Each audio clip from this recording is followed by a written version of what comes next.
Hello and welcome to my YouTube channel. Myself, Dr. Madrin Srinivas, your dermatology educator. I'm having a Telegram group with the name Crack Derma Dear MST. I'm daily posting questions. So today's question is: pityriasis versicolor will show the following type of scales.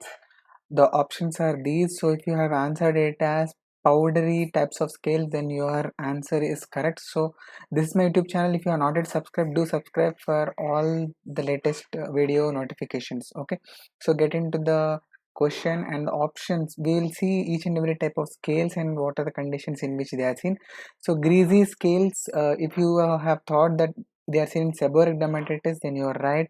So please remember, seborrheic dermatitis, it is autoimmune condition where there is exaggerated inflammatory response to the malassezia, which is normally present in all the individuals. So the yeast form of this malassezia is going to invoke inflammatory changes, which is called seborrheic dermatitis, and there will be presence of yellow greasy scales. So we'll see the images of how these scales will be there. So they are going to be mainly distributed in the seborrheic areas, that is nasolabial folds, preauricular, postauricular areas, and in infants characteristically scalp is the side which is involved, and in infants we are going to specifically call seborrheic dermatitis as cradle cap dermatitis. Okay, in infants we are going to call it as cradle cap dermatitis if seborrheic dermatitis involves scalp. And silvery type of scales are going to be observed in psoriasis. The characteristic lesion is going to be erythematous scaly plaque, mainly present over the extensor aspect. Okay, I will show you this image now. You can see a zoom in image where you can observe that the color of the scales is somewhat silvery. And why is it going to have the silvery color is because the scales are going to have in between them air which is going to be trapped, because of which the light when it falls over the scales is going to get reflected, and we are going to get a feel that there is some shininess, because of which it has been described as silvery white scales. Okay, and also please remember few more points. Scales are minimal in the early lesions, and also one more important point is scales are absent in the flexures because they are going to be naturally moistened because of the moisture content.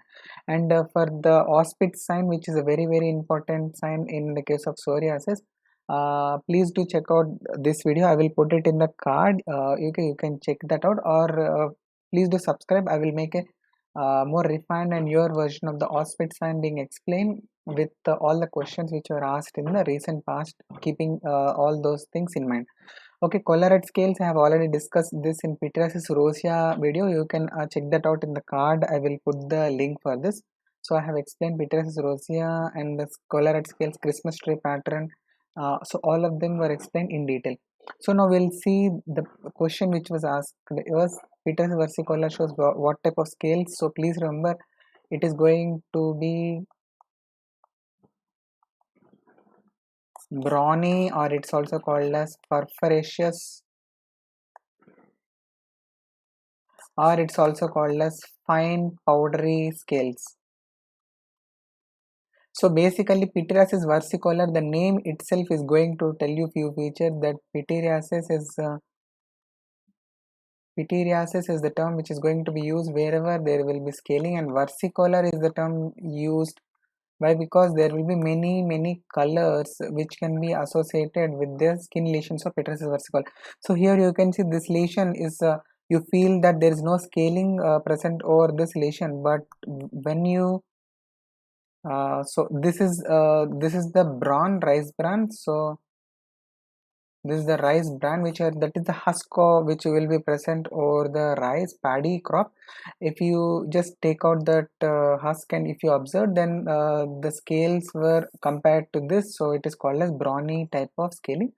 And when you see this lesion over here, you feel that there is no scaling, but if you take a scalpel and if you try to just scrape the lesion, then you can see that there is some powdery type of scale.